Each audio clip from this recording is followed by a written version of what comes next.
So guys, for the first step, you're gonna head over to search and type in settings. Click on it. And then once you're on this, on the left hand side, you're gonna click on system. And then once you're on this, you just wanna scroll down till we find remote desktop. You're gonna click on this. And then once you're on this, you're gonna turn on remote desktop.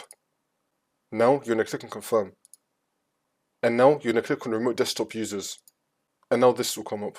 And then once you're on this, you're gonna click on add. Now once this comes up, you're gonna type in everyone. Now you're gonna click on check names, which will now underline everyone, and then click on OK. And then click on OK again. And now for the next step, you're gonna head over to search and type in view advanced system settings. Click on it. And then once you're on this, you're gonna click on the remote tab.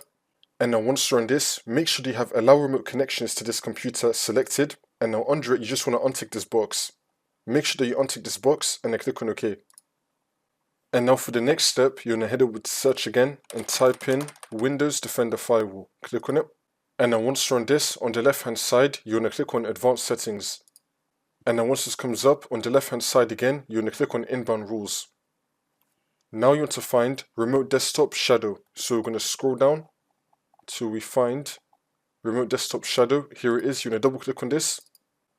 And then once you're on this, make sure that we're on the General tab. And now you're going to tick this box where it says enabled. Make sure that you have enabled ticked. Now we're going to go to the advanced tab. And then once you're on this, under edge traversal, you're going to click on the drop down. You're going to set this to allow edge traversal. And then click on OK. And now for the next step, you're going to head over to search and type in services. Click on it. And then once you're on this, you're going to click on any service one time and then click on R on your keyboard. Now you want to find remote desktop services. You're going to double click on this.